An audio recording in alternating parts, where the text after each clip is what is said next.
আসসালামু আলাইকুম। সবাই কেমন আছেন? আশা করি প্রত্যেক দিনের মতন সবাই সুস্থ আছেন, ভালো আছেন। আমি আপনাদের সামনে নিয়ে আসলাম নতুন আরেকটা রেসিপি। সেটা হলো চিকেন চাইনিজ ভেজিটেবল। এখানে আমি নিয়ে নিলাম বড় সাইজের একটা গাজর এবং নিয়ে নিলাম 10 থেকে 12টা সিম এবং অর্ধেকটা ফুলকপি এবং নিয়ে নিলাম গাছের পেঁপে। এখানে অর্ধেকটা পেঁপে আছে, অর্ধেকটা পেঁপে দিয়ে রান্না করব এবং 3টা আলু আমি আমাদের পছন্দ মতো স্লাইস করে কেটে নিয়েছি। তো অবশ্যই পাতলা করে কেটে নেবেন, তাহলে সবজির কালারটা একদম ঠিক থাকবে, তাড়াতাড়ি সেদ্ধ হয়ে যাবে। তো সম্পূর্ণ সবজিগুলো দেখতে পাচ্ছেন আমি কিভাবে কেটে নিয়েছি। আপনারা সেম একই প্রসেসে কেটে নেওয়ার চেষ্টা করবেন। এখানে নিয়ে নিলাম মুরগির মাংস। মুরগির মাংসটা অবশ্যই লাগবে এবং 3টে এলাচ, 3টে দারচিনি, 3টা তেজপাতা হালকা একটু গরম করে নেব। এ পর্যায়ে অ্যাড করে দিলাম বড় সাইজের একটা পেঁয়াজ। পেঁয়াজটাকে কড়া করে ভাজার কোনো দরকার নেই, হালকা 2-3 সেকেন্ড ভেজে এর মধ্যে মাংসটা অ্যাড করে দেব। তো মাংসটার মধ্যে আমি দিয়ে দিলাম অল্প একটু লবণ। লবণটা দিয়ে মাংসটা এত ভাজাভাজি করার কোনো প্রয়োজন নেই।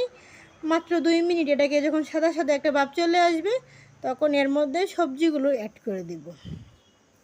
তো দেখতে পাচ্ছেন মাংসটা অনেকটা সাদা সাদা হয়ে গেছে। এই পর্যায়ে আমি কিছু মশলা অ্যাড করে দেব।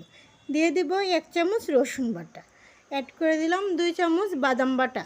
অবশ্যই আপনারা বাদাম বাটাটা দিবেন। বাদাম বাটাটা দেওয়ার কারণে এটার মধ্যে একটা ক্রিমি ভাব আসে, খেতে অনেক বেশি ভালো লাগে। তো এটাকে আমি এখন 1 থেকে 2 মিনিট এটাকে আমি ভালো করে ভেজে নেব মাংসটার সাথে মশলাটা। এখন যেহেতু পেঁপে এবং গাজর সেদ্ধ হতে একটু সময় লাগে, তাই পেঁপে আর গাজর আমি একটু আগে দিয়ে দিলাম, দিয়ে ভালো করে নাড়াচাড়া করে মিশিয়ে নেব। এ পর্যায়ে 1 চামচ লবণ অ্যাড করে দেব। লবণটা আপনারা আপনাদের স্বাদ মতো অ্যাড করবেন। ঢাকনা দিয়ে ডেকে ফিরে আসবো 5 মিনিট পর। তো 5 মিনিট পর দেখতে পাচ্ছেন পানিটা অনেকটা ছেড়ে দিয়েছে এবং এটা দিয়ে এই সবজিটা অনেকটা সেদ্ধ হয়ে যাবে। এ পর্যায়ে অল্প একটু সেদ্ধ হয়ে গেছে। এখন আমি আগে থেকে কেটে রাখা আলু, সিম এবং ফুলকপির মিশ্রণ দিয়ে দিব। এই 3টা জিনিস মোটামুটি সিদ্ধ হতে তেমন বেশি সময় লাগে না। গাজর এবং পেঁপে একটু সময় লাগে, তাই আমি এগুলোকে আগে দিয়েছি। তো এখন ভালো করে আমি এটাকে মিক্সড করে নেব।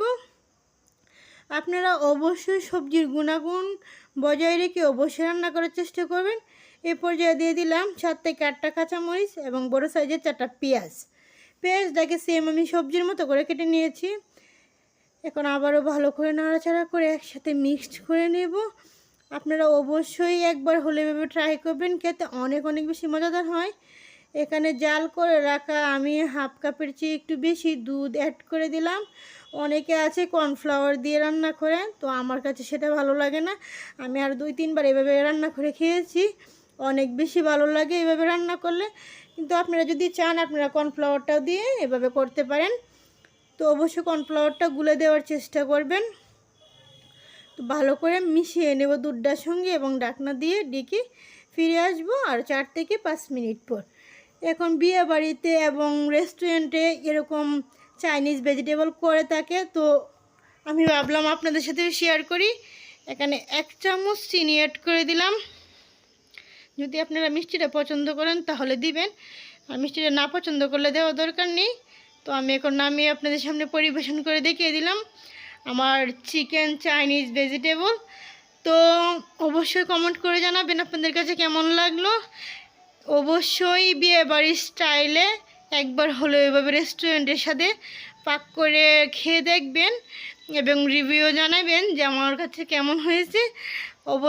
অবশ্যই আপনারা একবার হলেও বাসায় ট্রাই করবেন, খেতে আলহামদুলিল্লাহ অনেক বেশি সুস্বাদু এবং মজাদার হয়ে থাকে।